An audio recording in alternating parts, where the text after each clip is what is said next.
Research here at City College, and we are recording this session. Thank you, Yvette. Welcome to the Research Seminar Series. Today, we will have Candace Baptiste Sexton. She's Director of our Grants and Sponsored Programs Office.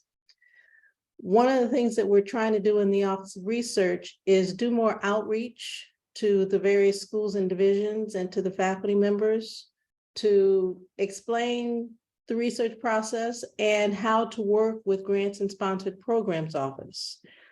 Candace will give us some background, and she will also talk about, I guess, pre-award and post-award systems and how our grants office is managed. So Candace, I'll turn it over to you. Thank you, Rose. And thank you everyone for joining us today.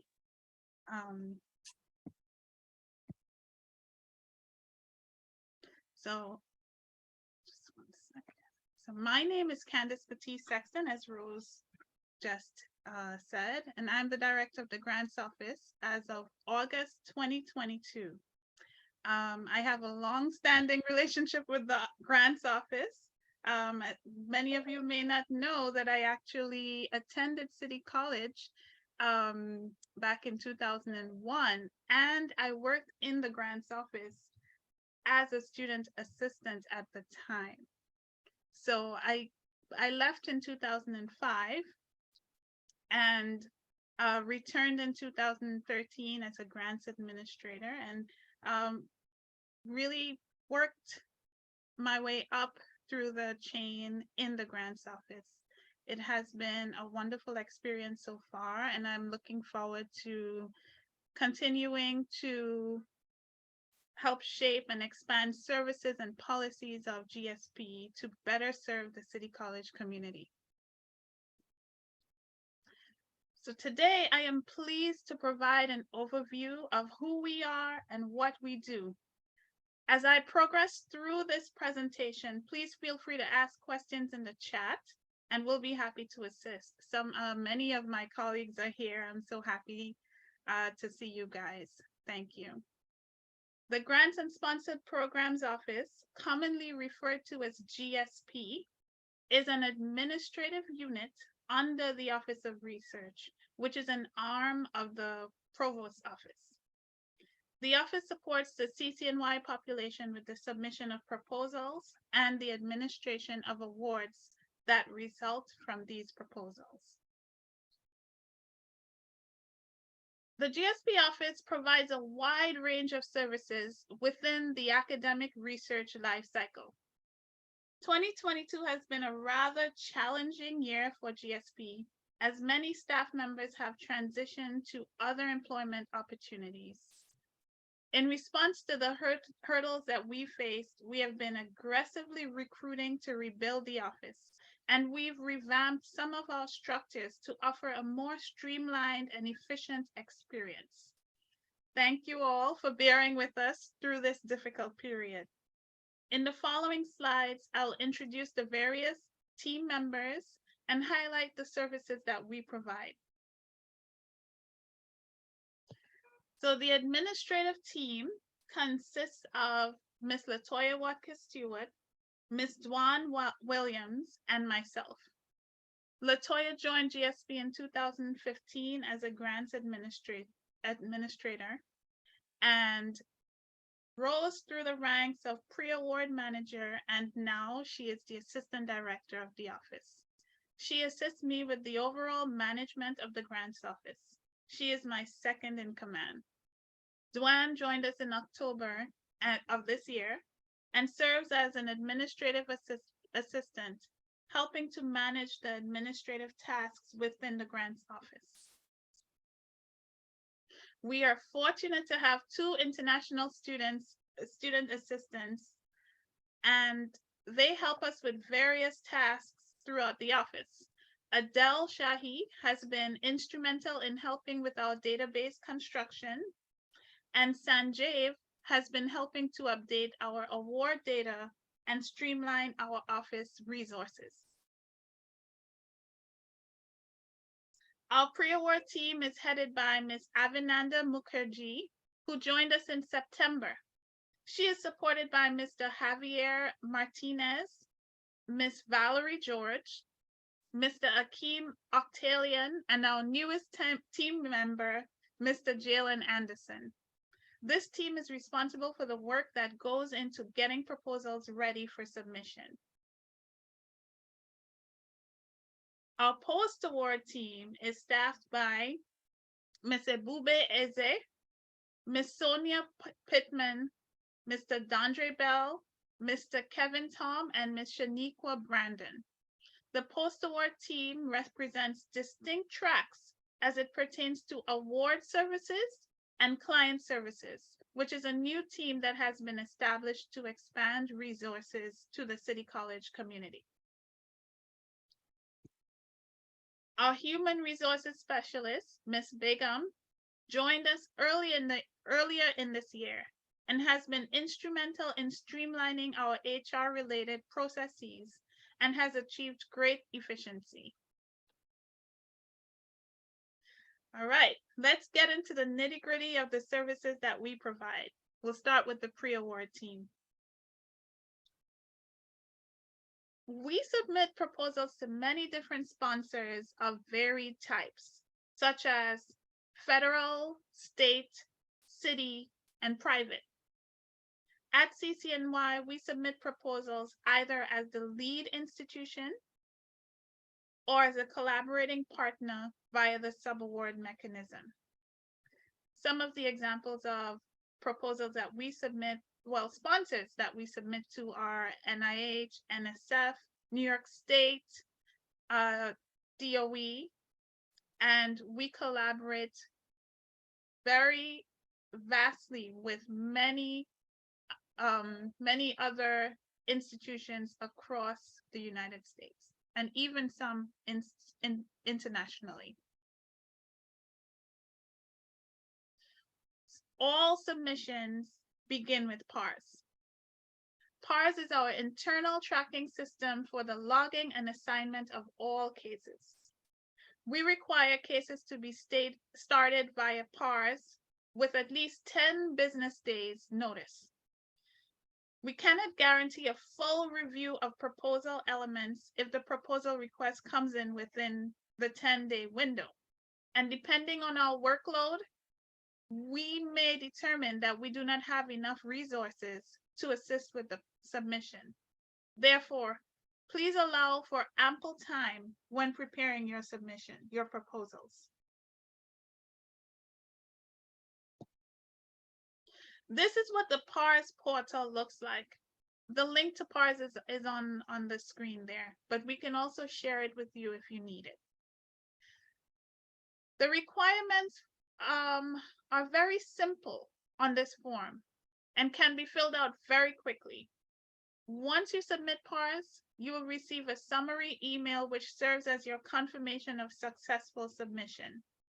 Once we receive that, an administrator will be assigned to work with you and will follow up with you regarding the components that are necessary for the submission. PARS is required for submission when any resulting award will be managed through the Research Foundation of CUNY. What does that look like? Sometimes faculty may submit a proposal for sabbatical support or just a fellowship or something that if an award is made, it's going to be issued to the faculty member and not the institution. In those cases, PARS is not needed. If the award is going to be made to RF CUNY on behalf of CCNY, that's when PARS is needed. Also, when there are restrictions noted in the funding opportunity announcement, or whenever the submission includes mandatory course share. These are cases where PARS would be required. Another instance when PARS would not be required is when a letter of intent is needed, but it does not require a budget to be submitted at that time. In such a case, PARS is not needed, and the investigator may proceed without intervention from GSP.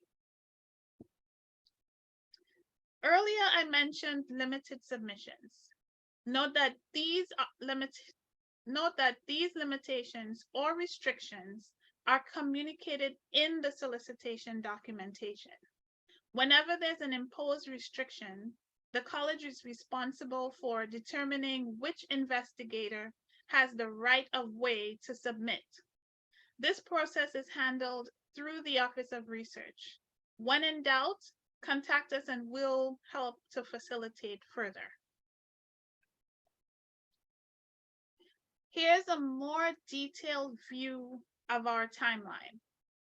When requests come in late, it throws our process off and introduces conflicts as we try to fast track the submission agenda items. As you can imagine, this is not fair to us, and it's not fair to the other investigators who were compliant with the timeline. So it's really important for us to conform so that we do not run into issues later on in the.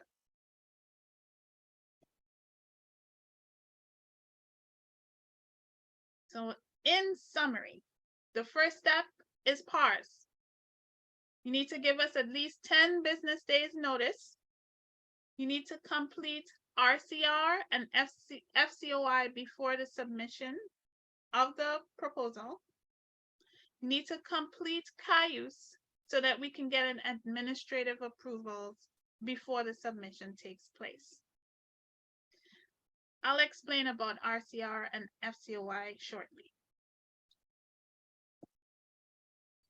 Responsible conduct for research, training, and certification is required for all CUNY researchers with the aim of maintaining proper behavior and standards befitting any representative of the organization. A valid RCR certification is a necessary component of any proposal submission. Whenever we submit a proposal, we are attesting to the sponsor that the investigator is aware of and properly trained on the responsible conduct for research. Hence, as an institution, we must maintain compliance with this policy and requirement.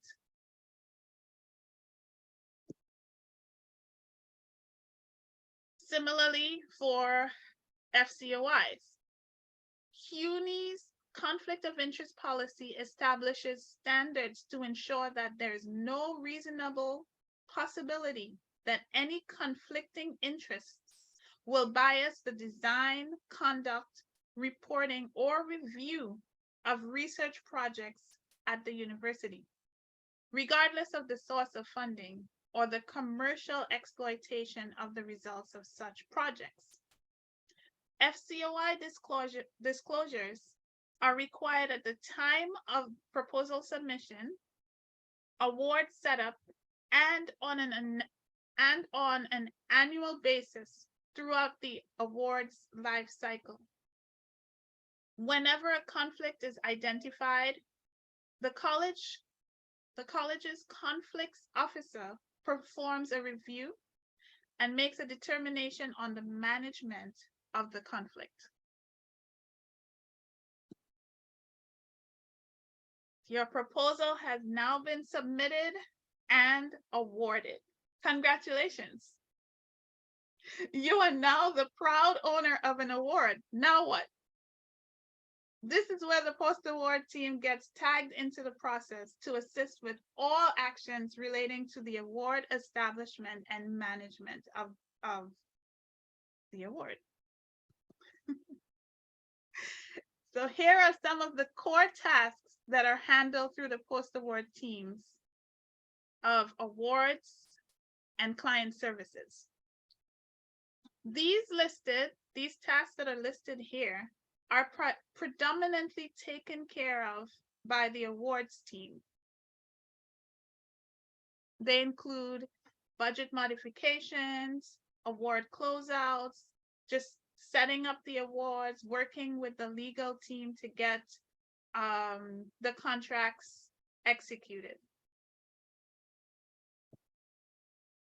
And these services that are listed here are handled through the newly established client services team.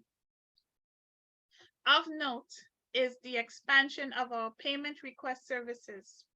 Starting January 1st, 2023, the CCNY population will have the option for the grants office to submit payment requests on their behalf.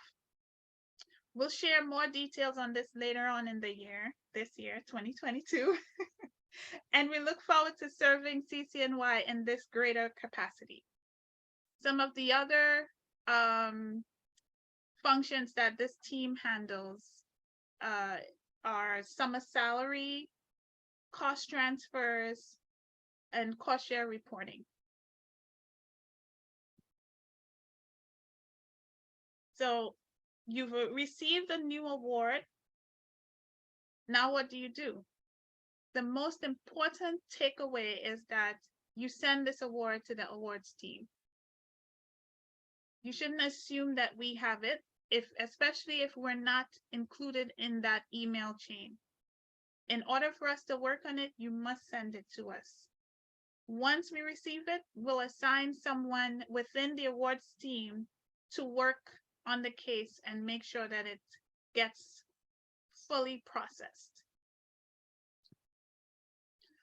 Again, once we receive a notice of award, we'll determine whether it should go to RF Legal directly or to the RF Account Administrator. GSP team members will liaise with RF throughout the award negotiation period and facilitate the account establishment once all of the components are in place. At the time of account establishment, the award budgeted will be available on RF's portal for the PI and his or her designees to commence with the award management actions. Here's the internal process for handling federal grants. These types of grants are usually governed by general terms and agreements and do not require RF Legal review and negotiation. These can be established very quickly, usually within 1 to 2 days.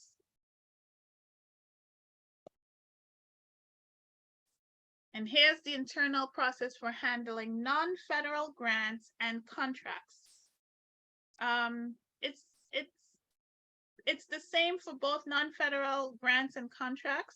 However, unlike federal grants, these do have their own unique set of terms and agreements, which would have to be reviewed and negotiated prior to contract execution. This process can be very lengthy, and as such, the college is poised to offer advanced funding in order to aid investigators in their efforts to get started on sponsored research or just generally sponsored projects. Some agreements must be handled through CUNY's legal office or the TCO office.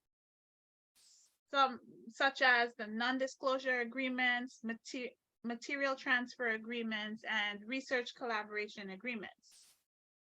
CUNY requires facilitation of these agreements through the grants office.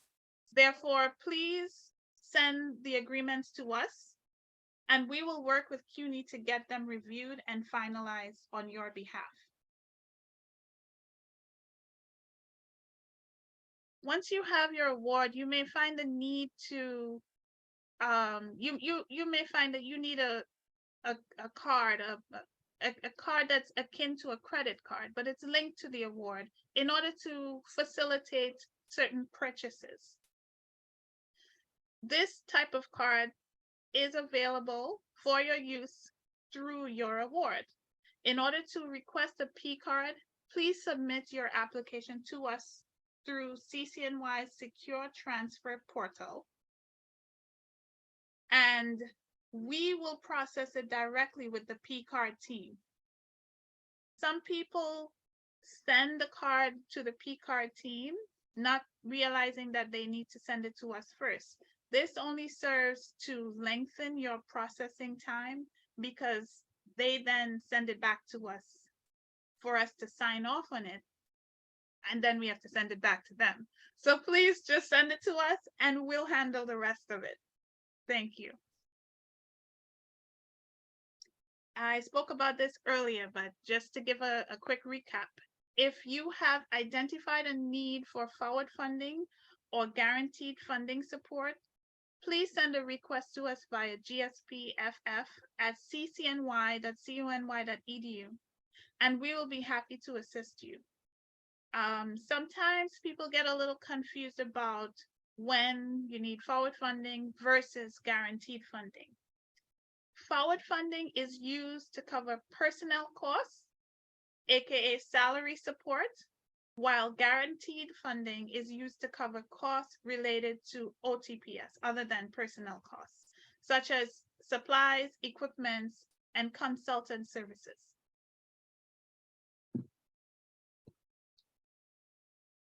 I did leave some of these throughout the presentation so far, but here's a summarized view of the various methods that you can contact the post-award team. As always, we look forward to hearing from you. So finally, the award is now executed and you're ready to start hiring folks to help you with your project.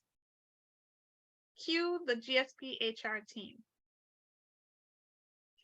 Our HR team is responsible for the facilitation of tasks that pertain to the management of personnel services. In many instances, this involves outreach to counterparts at RF CUNY or even to the CCNY HR team for escalation or assistance with closing the loop. PIs are encouraged to submit their own onboarding packages, and this is achieved on the RF website. After logging in to RF with your PI credentials, navigate to the electronic tools menu and look for RF Onboard on the drop-down menu. It's towards the bottom. From there, the PI can progress through the various prompts in order to submit the onboarding packet to the employee for his or her subsequent additions and eventual submission. GSP HR also performs I-9 and E-verification interviews to ensure that the employee is allowed to work in the United States.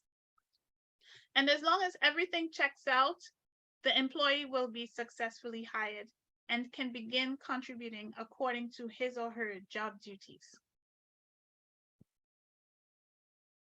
Now, you may hear talk of a POI form. I know it's not necessarily mainstream, but the POI form bridges the gap between RF CUNY and CUNY in that it allows an RF CUNY funded employee to have access to CUNY First and the resources that are afforded through CUNY First, such as access to various productivity applications and even access to CCNY email. In the past, each respective department would reach out to CCNY HR to set up the POIs for their employees. There wasn't any interaction with my office. So in some cases, certain RF CUNY employees didn't even have a POI. So they didn't have email and they didn't have access to services. We have changed that. We now process all POIs that relate to RF CUNY funded employees through the grants office so that we have a more streamlined approach to it and more compliance as far as folks who are employed through the RF CUNY having the resources that they need in order to be able to fulfill their job duties. Here's a snapshot of the POI form, which is officially known as the PAF-7 form. All areas denoted on this form with a red asterisk are required. And note that this particular form is considered extremely sensitive as it contains the social security numbers and other personally identifiable information. Therefore, please do not send this form through email. It must be submitted through securetransfer.ccny.cuny.edu.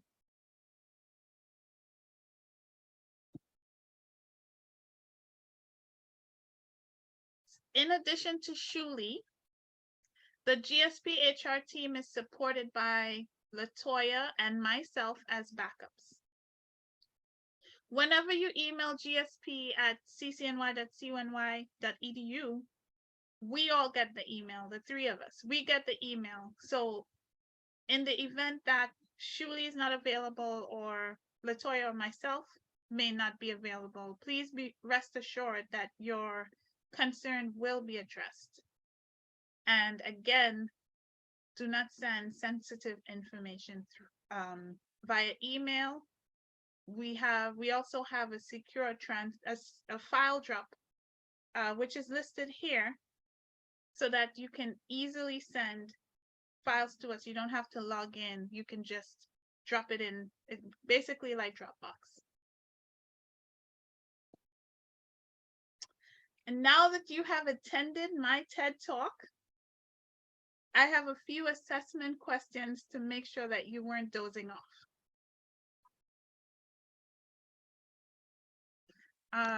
Team, you can answer these questions in the chat.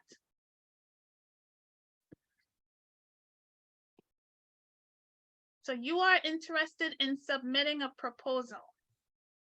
How do you start the process?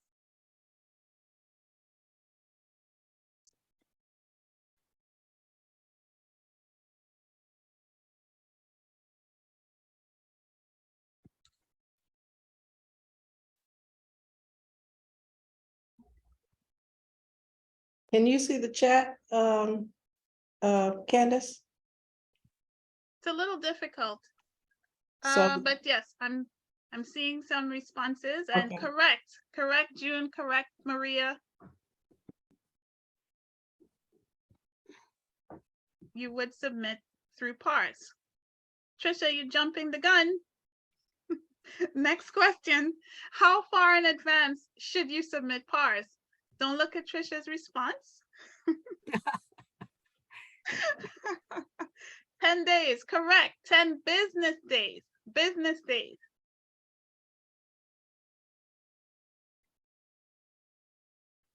Next question. So your collaborator has sent you a contract. What should you do?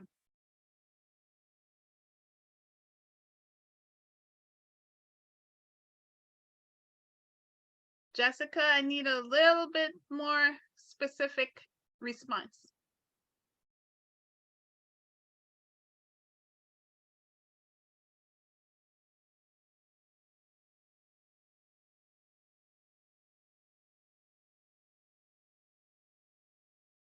Generally, you're correct, but which email are we sending it to?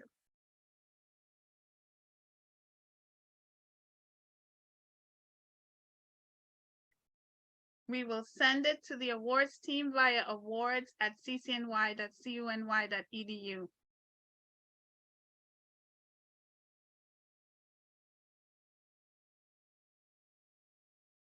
So you're an investigator, you have a payment request that you need to submit, but you're not sure how to do that. Who should you contact? So can I ask first, what's a payment request? Payment request is a post-award action. Earlier I spoke about getting your award set up, and now that your award is set up, it's in the portal, in the RF CUNY portal. You may have to you may have to make some purchases. You may have to buy supplies. You may have to buy equipment. In many cases, if you don't have a P card, you're making purchase, you're probably just paying an invoice. In order to pay that invoice, there's a mechanism on the RF CUNY portal where you can encumber the funds against your account, and then the RF team will submit the payment on your behalf against your account. This is all done through this payment request system.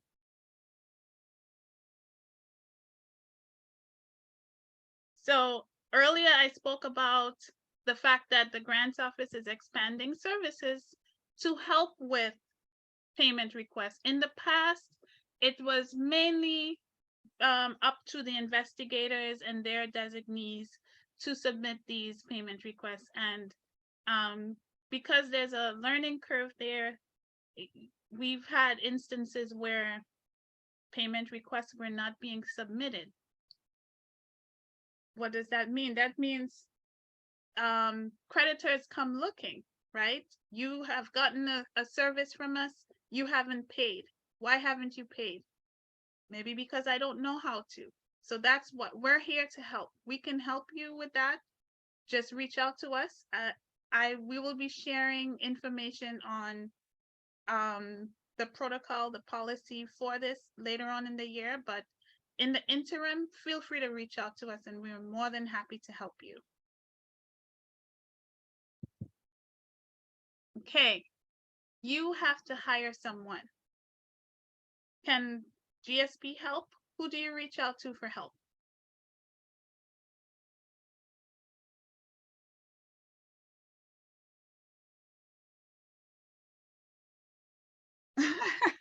Mohammed, no, not me. Of course, you can always reach out to me. And Jessica, yes, Shuli, we reach out to gsphr@ccny.cuny.edu. Yes, you can certainly reach out directly to Candace, directly to Shuli.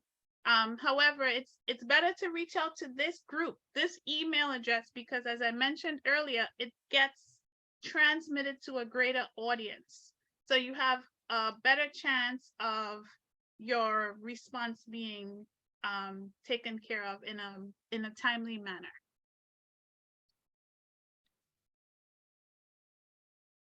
So unfortunately, my contract came in after my award start date, but I need to start working. I don't have any funds. What should I do?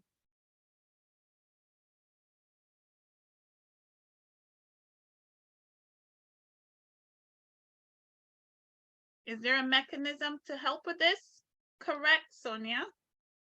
Letter of commitment. Well, Jessica, this is correct. In most cases, you don't need that letter of commitment, but you have usually a different scenario. So in your case, yes.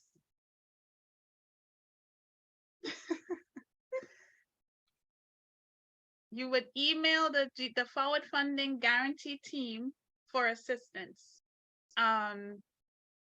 You should be as specific as you can be in this email so that we can just jump right in and help you without too much back and forth.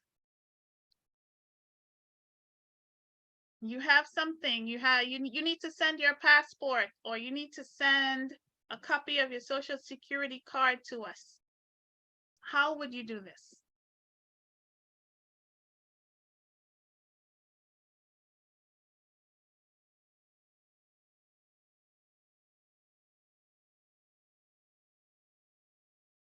Very good.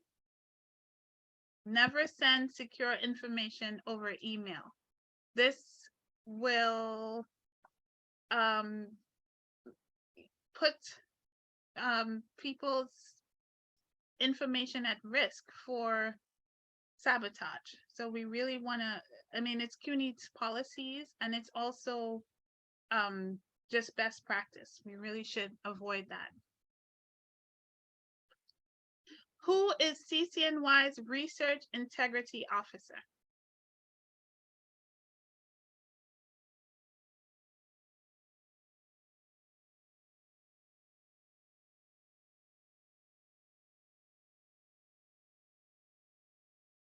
Anybody? Very good.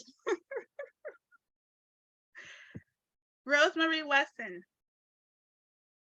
Thank you, everyone. Thank you so much. You all get, everyone who responded has the possibility for submitting one late proposal. Just joking. Just joking. Candace, no. So I think we need to go back to June's question. He had a specific question. I don't know if you saw it, Candace. No, I didn't. Could you explain the process of how to change the budget after funding? Sure. Oh, excuse me. Okay. I am so sorry. So, to change the budget after funding, it depends on the type of change that you need. Some changes, and it also depends on the type of sponsor. Some changes we have purview over. We don't need to request approval from the sponsor. We can make an administrative decision on whether or not we would approve that. Some changes, especially those that involve effort and involve the purchase of equipment or even foreign travel, require prior approval. There is a matrix that exists for research projects, which we follow to determine whether or not prior approval is required for certain changes to the budget or just to even the performance of an award. So it's generally a case-by-case situation.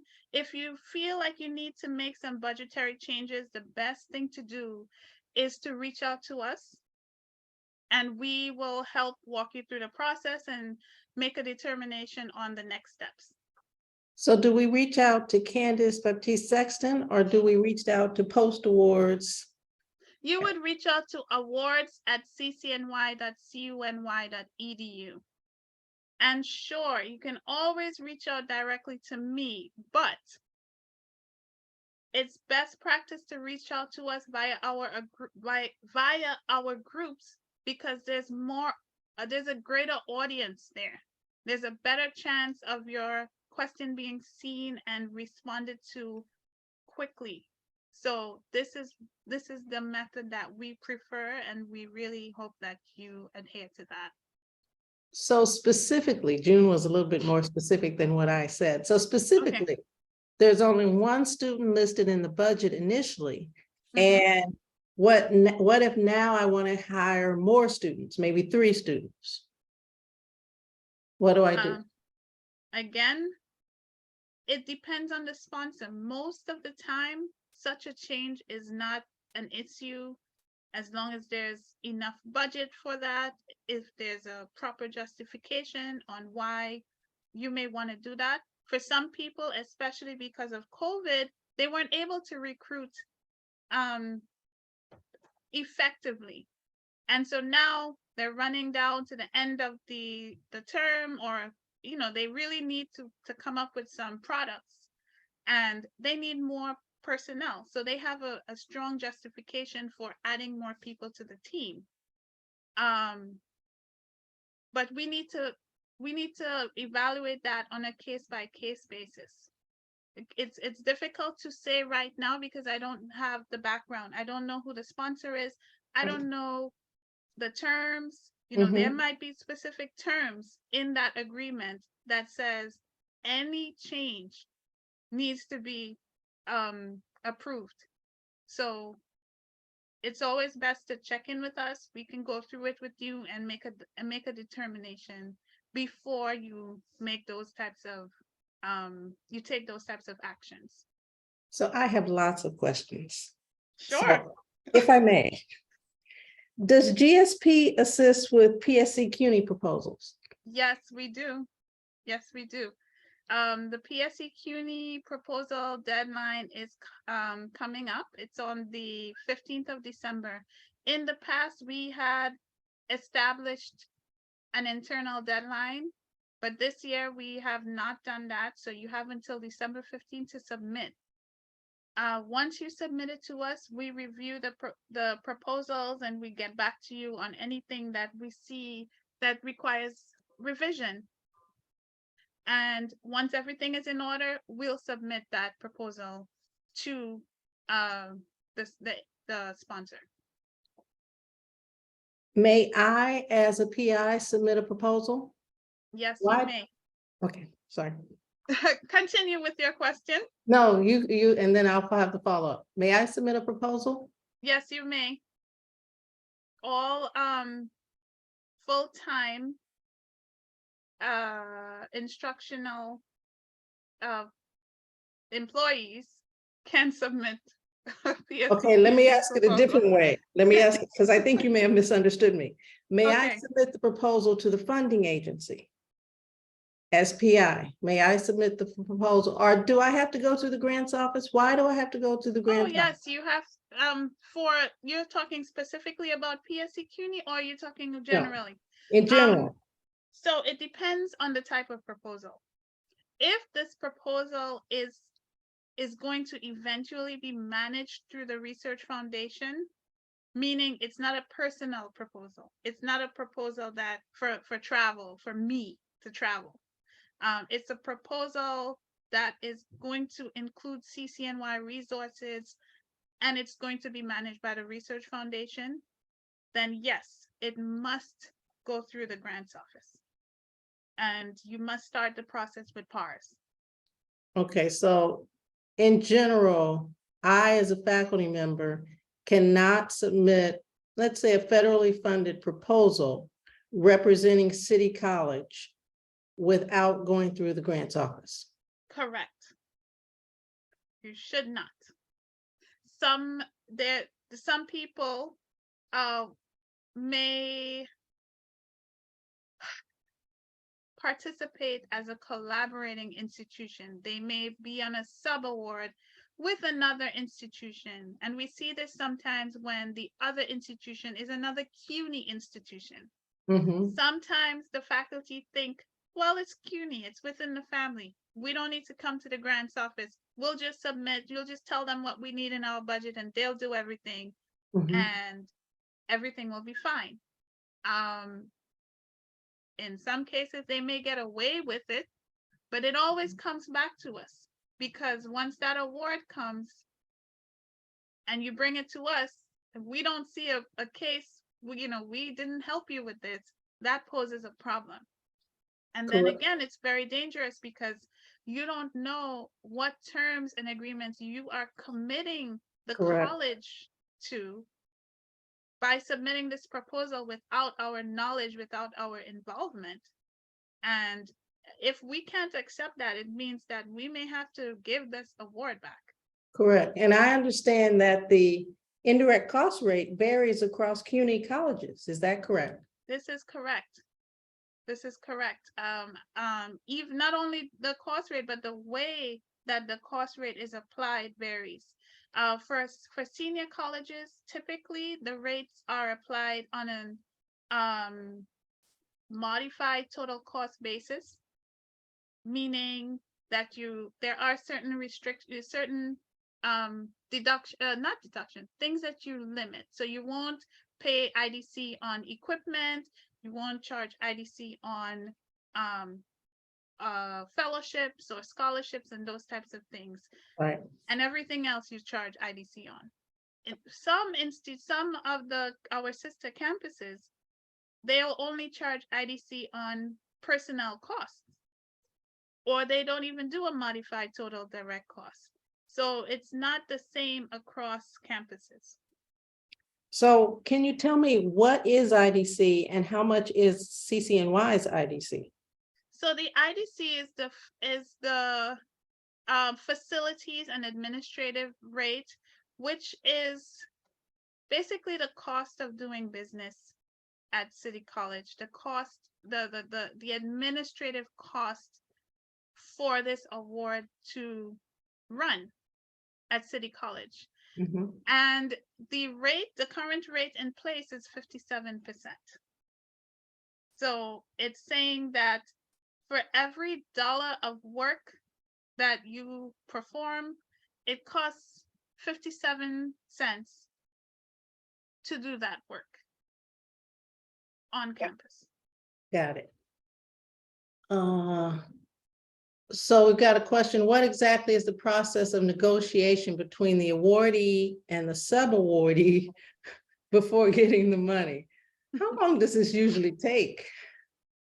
Um, so first of all, once we are a sub-awardee, we're getting the contract after the period of performance because we're waiting for the lead institution to first get that award. Then they have to create the sub-award packet for us, and then they have to send it to us. So by the time we get that contract, it's probably 3-4 months after the period has already started. Maybe less if they're really good about getting the contracts out the door. And once we get the contract, we process it with a CIF. It's called a contract intake form, and we make sure we have the updated FCOI with the for the investigator. And anything else that's needed. If the budget has changed, we need to update the budget. If there's protocols like iCook, IRB, we need to make sure we address those things. But once we have what we need, we send it to the legal team. Typically, they take about 3 weeks just to assign the cases, sometimes longer, sometimes shorter. It depends on their workload. But what I found that once they assign the cases, the negotiation takes about 1 week, 1 to 2 weeks before the case is executed. So I would say between 4 to 5 weeks from the time that we send them the award until it gets executed. So this is a long time, but you also referred to in some cases, there may be forward funding possibilities. Is that correct? Correct. So once we know there's an award, the current policy in place is that we have to have an award. We have to have a contract. You send me a contract, I see that it started 5 months ago. We can give you the forward funding in order for you to catch up, to start working, hire your folks and get going so that you're not too far behind your collaborators. It's a little bit more difficult when we know there's an award coming, but we don't have the contract because that's a liability. It's a risk to the college, but we can still manage that. We can still work with the college to see whether or not the risk is low enough for us to provide the advanced funding for those efforts. So just a few more questions that I have before the time expires. Okay. Are awards made to CUNY? Are they made to RF CUNY? Are they made to City College? Or are they made to me as the PI? Awards can be made to all of those different scenarios, but the awards that we care about are the ones that are made to RF CUNY on behalf of City College.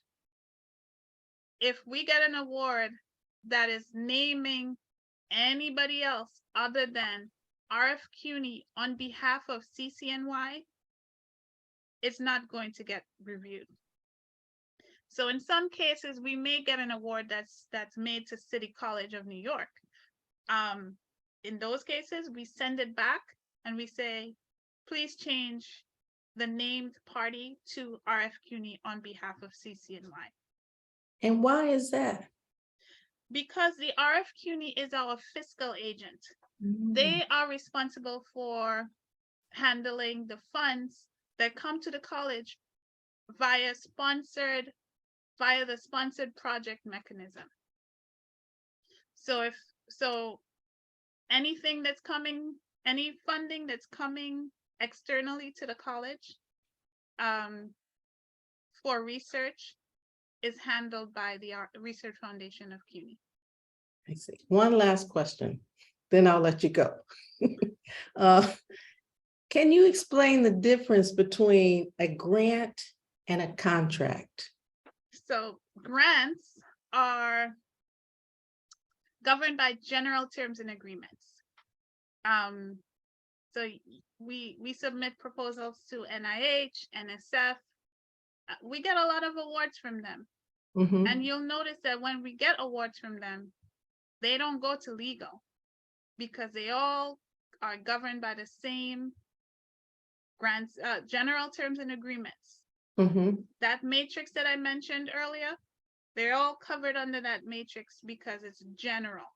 Mhm. A contract, on the other hand, specific to that particular agreement, and it has specific terms and agreements that need to be negotiated.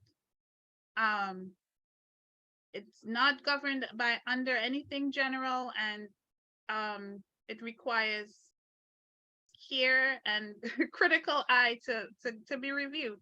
So those need to go to legal. And in many cases, like we just had a case that took months to be negotiated. Right. Right, So right. so those are they're more difficult, More involved. and they take a long time. And it's important to note that if you do have a conflict, if you do have a financial conflict of interest, just going back a little bit to the forward funding concern that we had, certain resources would not be available in those cases because we really don't know what the risks are. And especially with a contract, we need to make sure that all of those things are cleared up before we can proceed. So contracts they're lengthy, and they're more strict in terms of how we manage them.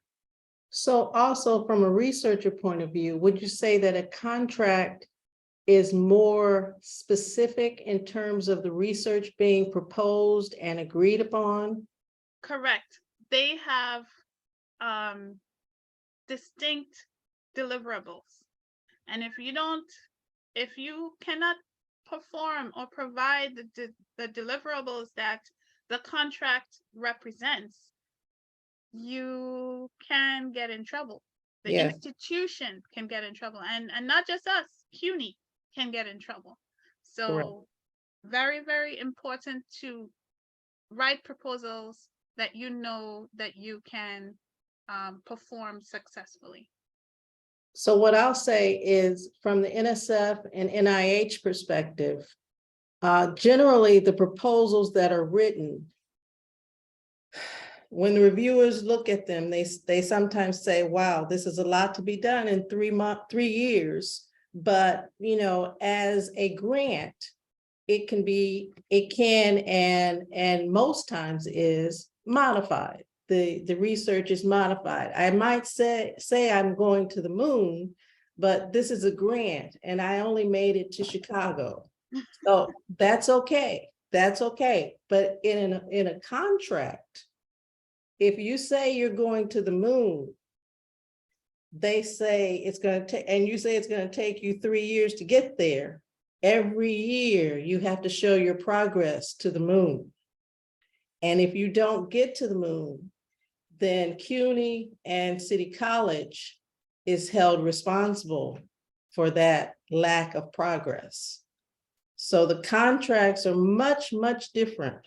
And that's another reason they're negotiated through legal, that when everybody signs, everybody agrees that we're going to the moon.